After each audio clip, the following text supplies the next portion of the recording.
भाई lecture number 3। आज हम लोग बात करने वाले 3 कॉलमनार कैश बुक के बारे में। और ये 3 कॉलमनार कैश बुक बहुत ही इंपॉर्टेंट है, क्योंकि अगर यूनिट टेस्ट के अंदर ये चैप्टर आ रहा है, कोई भी आपके पास मंथली एग्जाम ले रहे हैं सितंबर के अंदर या तो वीकली एग्जाम ले रहे हैं और उसके अंदर खाली कैश बुक है, तो 3 कॉलमनार डेफिनेटली पूछेंगे। अब इसके अंदर हमारा ये जो सारी चीजें हम लोग जितने भी सम्स कर रहे हैं उसको वापस से रिपीट कर देता हूँ कि हम लोग अभी के लिए टेक्स्ट बुक के सम्स कर रहे हैं। See textbook is the first stepping stone.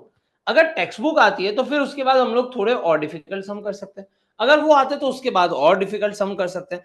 पर बहुत सारे बच्चे ऐसे होते हैं जिसे टेक्स्ट बुक के अंदर ही पल्ले नहीं पड़ रहा है, तो टेक्स्ट बुक को है ना सबसे पहले तो कॉन्क्रीट कर लो, जितना हो सके उतना टेक्स्ट बुक को क्या कर लो, कॉन्क्रीट। उतने सम्स तो आने ही चाहिए, वो इलस्ट्रेशंस हो या तो फिर आपके एक्सरसाइज के सम्स हो। क्लियर है? इसलिए मैं हर एक सम को यहाँ पे बता रहा हूँ। अब रूल हमारा सेम है, 3 कॉलमनार के अंदर 3 कॉलम आ जाएगी, तो यहाँ पे इस साइड पे अगर देखोगे तो एक डिस्काउंट की कॉलम आएगी, कैश की कॉलम आएगी और बैंक की कॉलम आएगी। क्लियर? ये डेबिट साइड है। और उसी साइड पे यहाँ पे डिस्काउंट, कैश और बैंक, ये क्रेडिट साइड है। ये तीनों तीन साइड पे अगर आपका कभी भी कोई प्लस हो रहा है, कैश प्लस हो रहा है या तो बैंक प्लस हो रहा है, तो डेबिट साइड पे लिखो। पैसा आ रहा है तो रिसिप्ट, और जा रहा है, अगर मान लो पैसा जा रहा है आपका, तो आप क्या लिख दोगे, पेमेंट कर दोगे। ये समझ में आ रही है बात? यही लॉजिक से हम लोग सम को स्टार्ट कर रहे हैं। आज मैं 3 सम करवाने वाला हूं, पर 3 सम के अंदर बहुत सारी चीजें है ना, मैं टिक टिक मेथड से करवाऊंगा। टिक टिक मेथड मतलब वो कॉमन चीज है, मुझे खाली जो इंपॉर्टेंट पार्ट समझाना है वो एंड का पार्ट है, जो लास्ट के 2 ट्रांजेक्शन है वही समझाना है, और वो बहुत ही इंपॉर्टेंट है। इसलिए बहुत अच्छा तरीके से ध्यान देना, क्योंकि ऊपर के सम के बिना मैं नीचे का करवा पाऊंगा नहीं। क्लियर है? चलो स्टार्ट करते हैं हम लोग आज का पहला सम। सबसे पहला सम अगर ध्यान से यहाँ पे दे, 3 कॉलमनार कैश बुक बनानी है नम्रता के। आपके नोट्स के अंदर ये क्वेश्चन दिया हुआ। क्लियर है? आप नोट्स अपने अपने पास रख देना, नोट्स ओपन अप करके रख दो। चलो अब मैं यहाँ पे चालू करूं सम को। ध्यान यहाँ पे, opening cash balance 7000, opening bank balance 6000, दोनों बैलेंस है तो प्लस साइड हो गया। ये दोनों चीजें क्या हो गई, प्लस है। इससे हम लोग बोलेंगे टू बैलेंस ब्रॉट फॉरवर्ड। मैं पीछे जा रहा हूं, खाली इतना ही देखना जितना मैं दिखाना चाहता हूँ। टू बैलेंस ब्रॉट फॉरवर्ड 7000 और 6000 रुपए दिखाई दे रहे हैं। क्लियर? डन। चलो फिर उसके बाद कैश परचेज अगर मैं परचेज कर रहा हूं तो पैसा आएगा या जाएगा? जाएगा। पैसा जाएगा, पैसा जाएगा। और कैश सेल्स करूंगा तो पैसा आएगा। तो एक के अंदर प्लस साइड पे लिखना है, ये 7000 रुपए प्लस साइड पे और 6000 रुपए माइनस साइड पे। तो 6000 रुपए हम लोग ने 7000 रुपए प्लस साइड पे लिख दिए और 6000 रुपए माइनस साइड पे। मैं यहाँ पे लिख भी देता हूँ, ये प्लस प्लस और ये माइनस माइनस, इसलिए आपको कभी दिक्कत आए नहीं। चलो फिर उसके बाद ₹3000 डिपोजिटेड इन द बैंक, इसे हम लोग बोलते हैं कॉन्ट्रा। साइमल्टेनियस अगर इफेक्ट हो रही है, सुनना मेरी बात, साइमल्टेनियस इफेक्ट हो रही है बैंक में और कैश में और ऑपोजिट साइड पे और ऑपोजिट। अगर मान लो मैंने 3000 रुपए जमा करवा दिए, तो जमा करवाऊंगा तो बैंक बैलेंस बढ़ेगा या कम होगा? बढ़ेगा। तो कैश बैलेंस के अंदर प्लस साइड पे लिखता हूं, लिखा मैंने यहाँ पे। क्लियर है? और मेरे जेब से पैसा जा रहा है, पैसा जाएगा तो कैश बैलेंस में क्या कर दे रहा हूँ, माइनस कर दे रहा हूँ। अब ये किसकी कॉलम में, कैश, तो यहाँ पे लिखेंगे बैंक। ये कौन सी कॉलम में, बैंक, तो लिखेंगे कैश और बीच में डाल देंगे सी। क्लियर है? एलएफ की कॉलम में क्या लिख देंगे, सी लिख देंगे। क्लियर है? तो ये हमारा कॉन्ट्रा एंट्री हो गया। फिर उसके बाद जाते हैं आगे, as more fund were required, loan of 5000 taken from Prabhu 8% interest. भाई अगर मैं किसी से ब्याज का पैसा लेके आता हूं तो पैसा आ रहा है या जा रहा है? आ रहा है, पैसा आ रहा है, पैसा आ रहा है, तो मैं लिख देता हूं टू 8% लोन, ये मैंने लिख दिया 5000 रुपए। क्लियर? डन। कोई डाउट है यहां तक? पक्का समझ में आई बात है? डन। चलो फिर उसके बाद goods of ₹3000 sold to Mansi at 10% cash discount. Mansi issued a check which is deposited in the bank.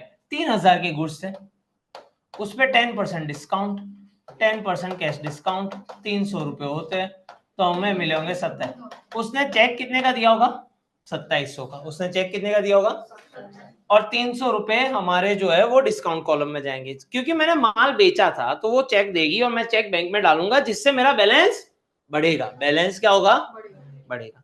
तो मैं यहाँ पे चला जाता हूँ, लिखता हूँ सेल्स 300 रुपए डिस्काउंट और 2700 रुपए बैंक में, कैश में कुछ आएगा नहीं। क्लियर है? ये जो कॉलम होती है वो कैश डिस्काउंट की होती है। वो किसकी होती है, कैश डिस्काउंट। ऑलवेज रिमेम्बर, ये कैश डिस्काउंट की कॉलम होती है। ट्रेड डिस्काउंट कैलकुलेट करते, रिकॉर्ड करते नहीं, इसलिए मैं हर एक सम के अंदर उसके ऊपर चौकड़ी लगा देता हूँ। डन। चलो फिर उसके बाद goods of rupees 7,000 purchase from द्विज, 50% पेड बाय कैश। तो 7,000 के गुड्स से उसमें से 50% ही दिए, 50% ही दिए। तो अगर मैं परचेस करता हूं और 50% देता हूं तो पैसा आ रहा है या जा रहा है? जा रहा है। तो मैं यहाँ पे चला जाता हूँ, लिख देता हूँ द्विज अकाउंट, कितने रुपए? 3500। क्लियर है? पार्टली, ऑलवेज रिमेंबर, मैं यहाँ पे लिख रहा हूं, आप लोग भी याद है।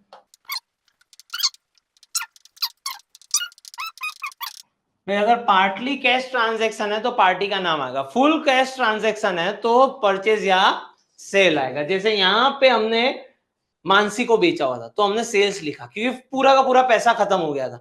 यहाँ पे आधा ही पैसा आया था तो हमने पार्टी का नाम लिखा। Clear done? ये बात समझ में आई? क्लियर? कोई डाउट है यहाँ तक? पक्का? बढ़ो मैं आगे। चलो अब salary of ₹3,000, wages of ₹500, stationery of ₹200, paid by, तो इन सब में पैसा जा रहा है। ओके, तो मैं सारी की सारी एंट्री लिख देता हूँ यहाँ पे। भाई सैलरी खत्म, वेजेस खत्म, स्टेशनरी खत्म। चलो फिर मैं आगे जा रहा हूँ। Commission of ₹1,000, brokerage of 500 received, मतलब पैसा आया। तो दो चीजें हमारे पास आई, मैंने दोनों चीजें लिख दी, कमीशन और ब्रोकरेज। हैप्पी? कैश कॉलम में लिख दिया मैंने। चलो फिर यहाँ पे हर्ष भाई, यहाँ पे bank credit interest of ₹100 in the balance of Namrata's bank. Namrata, हम लोग नम्रता है, हमारे बैंक में 100 रुपए बैंक वालों ने डाल दिए, तो इससे बैलेंस बढ़ा होगा या कम हुआ होगा? बढ़ा होगा। तो बढ़ रहा है तो हम लोग चले जाते हैं यहाँ पे, बढ़ा दिया हमारा बैलेंस, बैंक इंटरेस्ट। समझ में आई? 100 रुपए। यहां तक किसी को कोई डाउट है?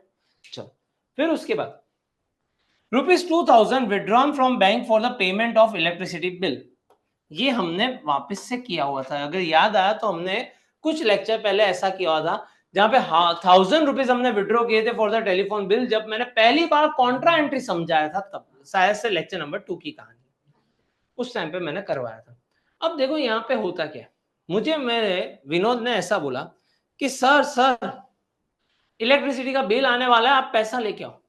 मैं तो पैसा है नहीं मेरे पास, मैं लेक्चर में से फ्री पढ़ता हूँ तो मैं नीचे जाऊंगा बैंक में से पैसा लेके आ जाऊंगा।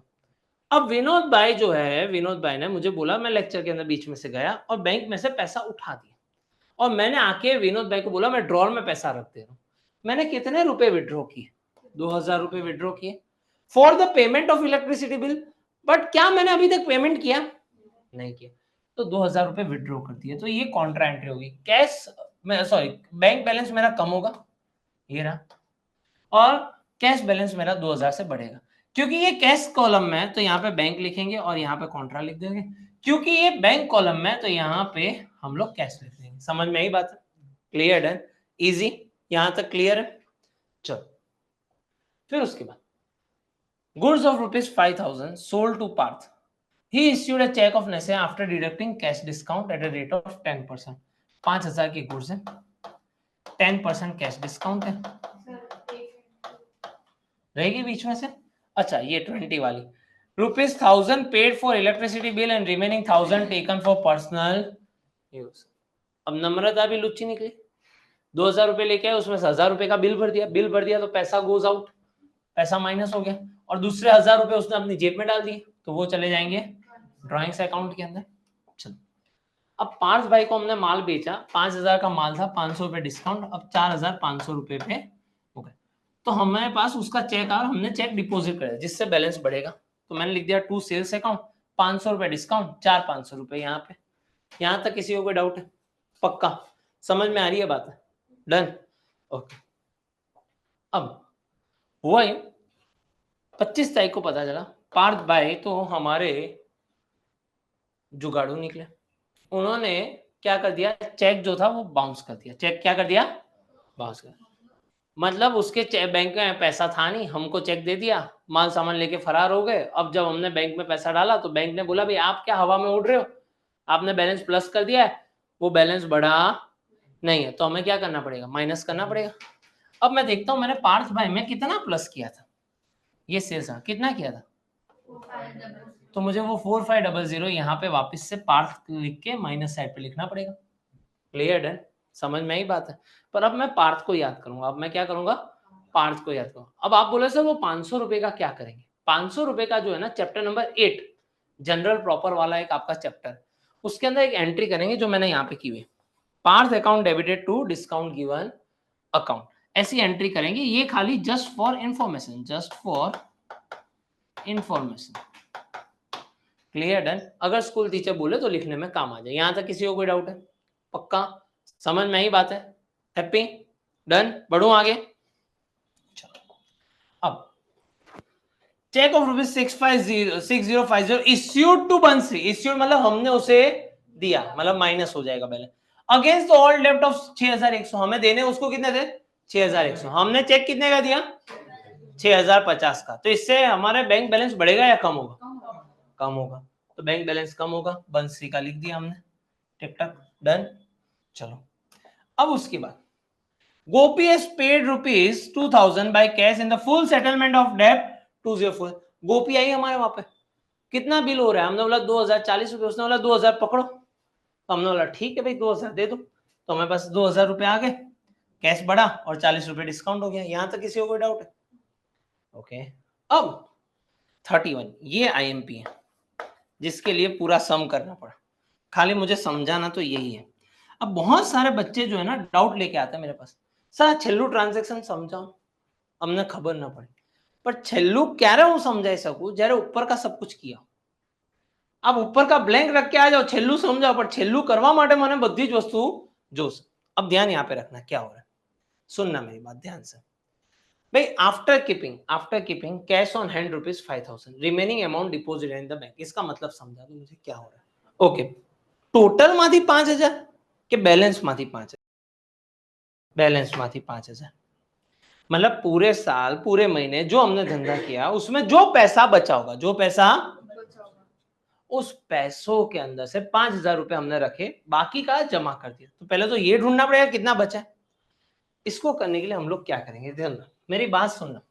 सबसे पहले ना स्टेप नंबर 1, इसका टोटल करो, या तो इसको ऐसे लिख देता, एक मिनट रुको, इसका ही टोटल ना खाली 24500। ओके, ये टोटल को मैं यहां पे चिपका देता हूं।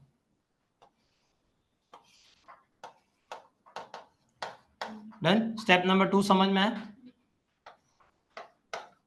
अब क्या करना है, कितने पैसे साइड में रखना है 5, तो मुझे यहाँ पे ना 31 की 2 डेट डाल दी, 31 की मैंने कितनी डेट डाल दी 2 डेट, क्यों? तो 5000 तो मुझे अपने पास रखने, क्लियर है? तो वो बैलेंस उससे मैं बोल सकता हूँ बाय बैलेंस कैरी फॉरवर्ड, कितने रुपए रखने, ये तो दिया हुआ है, उसके ऊपर की अमाउंट कितनी रखनी है वो पता नहीं। अब आपके कैलकुलेटर में 24500 लिखा हुआ है, उसमें से करो पहले 5000 रुपए माइनस करो 1000, माइनस करो 1000, माइनस करो 3500, पहले 5000 फिर 1000 फिर 1000 फिर 3500 3000 और 6000, सब कुछ माइनस करने के बाद कितना बच रहा है 5000 बच रहा है। तो ये 5000 हम लोग डालेंगे बैंक अकाउंट, इसे हम लोग किसमें लिखिए कैश कॉलम में, तो इसे लिखेंगे बाय बैंक, और ये हमें जमा करवा होगा, इसलिए बैंक कॉलम के अंदर वो 5000 रुपए यहाँ पे आ जाएंगे, और यहाँ पे हम लोग लिखेंगे टू कैश, और यहाँ पे लिख देंगे हम लोग कॉन्ट्रा, और यहाँ पे लिख देंगे हम लोग कॉन्ट्रा। समझ में आई बात है? Clear, done. कोई डाउट है यहाँ तक? तो ये पूरा तामझाम खत्म हो गया। अब उसके बाद है ना, ये स्टेप नंबर 1 को मैं यहाँ पे लिख देता हूँ।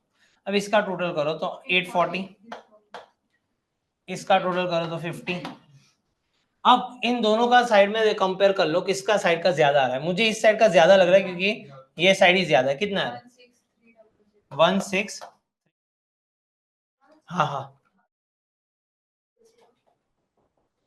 21300, ये लिख दो 21300 गैप, कितना कर लो भाई एक बार, 5000 plus 4500 plus 100 plus 2700 plus 3000 plus 6000, okay 21300 में से ये सारी चीजें माइनस कर दो, 6000 50 4500 2000 200 500 3000, 5050 गैप, इसे बैलेंस कैरी फॉरवर्ड बोलते हैं। यहाँ पे लिखेंगे ये अगस्त महीना है, अगस्त के बाद सितंबर आता है, सितंबर पहली को हम लोग लिखेंगे टू बैलेंस ब्रॉट फॉरवर्ड, और यहाँ पे हम लोग लिख देंगे 5000 रुपए, और दूसरा हम लोग लिख देंगे 5050। समझ में आई बात? यहां तक किसी को कोई डाउट है? पक्का? हैप्पी? समझ गए? डन? क्लियर? तो ये एक इंपॉर्टेंट चीज थी, लिख लो फटाफट से। हेलो एवरीवन, आप सबके लिए एक मेगा अनाउंसमेंट। हम लोगों ने आपकी स्टडीज़ का जो सफ़र है वो और एंगेजिंग हो और इफेक्टिव हो, उसके लिए एक प्रोडक्ट लॉन्च की है। देखते हैं क्या है इसमें। अब आप लोग हमारे साथ अकाउंट्स और स्टेट्स का क्वेश्चन घर बैठे सॉल्व कर सकते हैं, क्योंकि हमने बुक डिज़ाइन की है कुछ इस तरीके से जहां पे क्वेश्चन है और उसके नीचे एक स्पेस दी गई है, जो हम यहाँ पे क्वेश्चन सॉल्व करेंगे वो वहां पे कर सकते हैं। और साथ साथ में प्रैक्टिस सम्स रखे हर लेक्चर के बाद जो आपको करना है, जिससे आपके कॉन्सेप्ट हो जाएंगे बहुत ही क्लियर और साथ साथ में नेक्स्ट लेक्चर की अंडरस्टैंडिंग हो जाएगी बहुत ही बेहतर, क्योंकि कर रहे हो हमारे साथ solve with the help of this books. Economics और बिजनेस एडमिनिस्ट्रेशन, जिसे हम लोग OCM के नाम से भी जानते हैं, हम लोगों ने नोट्स कुछ इस हिसाब से बनाई है जहाँ पे MCQs, 1 liners, 2 marker, 3 marker, 5 marker as पर बोर्ड पैटर्न, जिस हिसाब से बोर्ड का पैटर्न है उसी हिसाब से फॉलो किया। और काफ़ी जगह पे काफ़ी चैप्टर्स में मैंने समरी नोट्स भी रखी है, जिस वजह से होगा क्या कि आप लोगों के लिए और ज़्यादा अच्छा हो जाएगा, क्योंकि टेक्स्ट बुक में काफ़ी बार ऐसा होता है ये डिफ़िकल्ट हो जा रहा है या कुछ हो जा रहा है, तो उसके लिए हम लोगों ने कुछ इस हिसाब से किया है। और काफ़ी चैप्टर्स में मैंने समरी भी दी है कि आप ये समरी देख लीजिए, आपके लिए और ईजी हो जाएगा। और स्पेशली अगर आप ये वीडियोस भी देख रहे हैं साथ साथ में और वो नोट्स को भी फॉलो करेंगे तो आपके लिए और आसान हो जाएगा।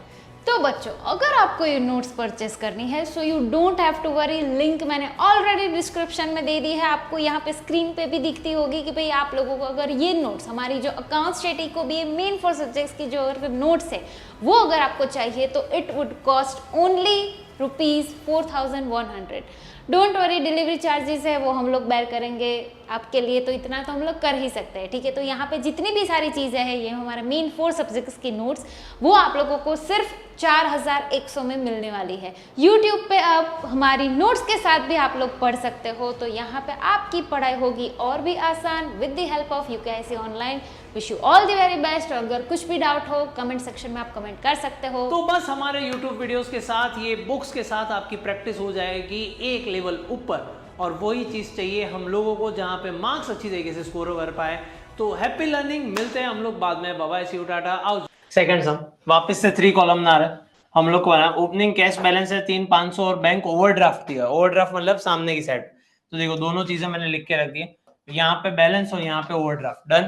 क्लियर? आपके पास क्वेश्चन है, सॉल्यूशन। सॉल्यूशन यहाँ पे ही देखना, खाली क्वेश्चन पे ध्यान रखना। फिर उसके बाद 2000 रुपए के गुड्स पराग को सेल कर दिए 10% डिस्काउंट पे, तो 2000 पे 10% मतलब 200 रुपए होते हैं। 1800 रुपए का हमारे पास आया होगा, तो हमने लिख दिया सेल्स। यहाँ पे पैसा आया 200 रुपए और 1800 रुपए। डन? चलो फिर उसके बाद goods rupees 4000 purchase from Deepak at 10% trade या 5% and the amount paid by cheque. अच्छा, 4000 के ऊपर सबसे पहले तो 10% ट्रेड डिस्काउंट, 400 रुपए कितने हो गए? 360। इसके ऊपर 5% करो, 180, 3420 बैंक कॉलम में आएगा और ये डिस्काउंट कॉलम में आएगा। देख लेते हैं, ऐसा किया हुआ है हमने भाई। यहाँ पे परचेस 180 और 3420। डन? हैप्पी? चलो फिर उसके बाद goods of 7000 sold to Ami. Ami paid 40% by cash, remaining amount by cheque, cheque deposit in the bank. तो भाई 7000 का 40% कितना होता है? 2800 होता है। आपने जो किया था वो माइनस करके बताया था, हमेशा याद है, इसलिए मैं करता हूँ, डायरेक्ट माइनस पे मत जाओ। 2800। तो अमी ने 2800 के गुड्स हमें यहाँ पे दिए, तो ये हम लोग लिख देते सेल्स के अंदर। तो कैश में 2800, बाकी का जो अमाउंट था जो इसने बोला था वो 4200 यहाँ पे आ जाएगा। कोई डाउट है यहाँ तक? पक्का? सैलरी 2000 पेड बाय नेफ्ट, 5 रुपए नेफ्ट के चार्जेस। दोनों के अंदर बैंक बैलेंस कम होगा, 2000 रुपए दिए इसलिए भी कम हुआ और 5 रुपए बैंक वाले काट लेंगे इसलिए भी कम होगा। तो हम लोग दो चीजें लिख देते हैं, सैलरी देना और नेफ्ट चार्जेस देना। डन? चलो फिर उसके बाद 1500 रेलवे फ्रेट का दिया चेक से, मतलब ये भी पैसा गया हमारा रेलवे फ्रेट का, तो हम लोग लिख देते हैं 1500 रेलवे फ्रेट का, ये रहा पैसा गया। फिर उसके बाद जाते हैं पीछे, फिर हम लोग गए 4100 डिपॉजिटेड इन द बैंक, ये बन जाता है कॉन्ट्रा। अब मुझे बताओ इसकी इफेक्ट कहां कहां पे आएगी, बताओ आप लोग। 4100 रुपए डिपॉजिट किए बैंक में, बैंक बैलेंस इंक्रीजेस, तो 4100 रुपए यहाँ पे बढ़ गया। फिर कैश माइनस 4100, ये कैश में सी लिख दिया हमने और यहाँ पे बैंक लिख दिया, ये बैंक में था, सी लिख दिया और हमने कैश लिख दिया। कोई डाउट है यहाँ तक? 4100 पेमेंट साइड क्यों आई वो? मैं अगर डिपॉजिट करने जाऊंगा यहाँ से ड्रॉर में से उठा के नीचे बैंक में डालने जाऊंगा तो पैसा बढ़ेगा मेरे जेब में या कम होगा? हाँ, तो जेब में कम हुआ ना, इसलिए माइनस है। डन। चलो, as more fund were required by business, personal vehicle of 10,000 sold for 8,000 and 7,000 brought in। तो आगे की दोनों कहानी बकवास। 7,000 लेके आए वही काम किया, तो डायरेक्टली लिख दो 7,000 लेके आया कैपिटल के अंदर। डन। चलो फिर उसके बाद आगे बढ़ते हैं। 6,000 withdrawn for the bank for the payment of school fees of the daughter. किसकी होगी? महेंद्र भाई की होगी, सीधी सी बात है। तो वो ड्राइंग्स में चला जाएगा, तो डायरेक्टली लिख देते हैं ड्राइंग्स। चलो फिर उसके बाद जाते हैं 500 रुपए का शॉप रेंट हमने दे दिया, ठीक है, तो शॉप रेंट लिख देते हैं एक्सपेंस साइड पे। फिर हम लोग आगे गए, भाई हम लोगों ने बैंक ने 30 रुपए डेबिट कर दिए, 200 रुपए 20 रुपए एसएमएस चार्जेस के दे दिए, डेबिट कर दिए, तो ये दोनों चीजें डेबिट हो गई, चार्जेस और ये। चलो फिर उसके बाद 5,000 deposited in the bank account. 5,000 रुपए हमने बैंक में क्या कर दिया? डिपॉजिट। कॉन्ट्रा, बैंक में बैलेंस बढ़ेगा, कैश में बैलेंस कम होगा। क्लियर? डन। अब ये कम हो गया, इसलिए हम लोग यहाँ पे सीसी लिख देते हैं, ये सी लिख देते हैं। ये कौन सी कॉलम में? कैश कॉलम में, तो बैंक लिख दिया। ये कौन सी कॉलम के अंदर है? बैंक कॉलम में, तो कैश लिख। फिर हम लोग नॉर्मल सा काम करेंगे, हम लोग सबका टोटल वोटल कर दिया। डिस्काउंट कॉलम का तो खाली टोटल ही करना होता है, ज्यादा कुछ करना होता नहीं है। क्लियर? डन। उसमें कोई बैलेंस नहीं होता।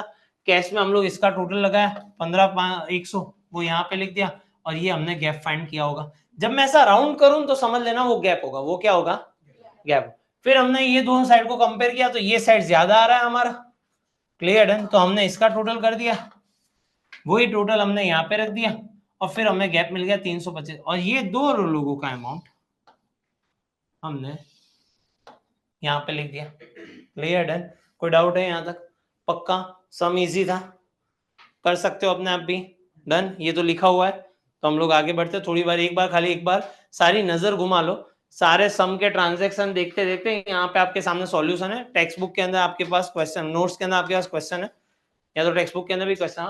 आप खाली नजर घुमा दो, ऐसा ऐसा ऐसा हो रहा है, तो इधर किधर डाउट आ जाए वो पूछ लो, फिर हम लोग नेक्स्ट सम पे जाते हैं। भाई थर्ड जो सम है ना, वो सेम सम है, इसके अंदर कुछ नया नहीं है। आपके पास इसका सॉल्यूशन नोट्स के अंदर भी दी के रखा हुआ है।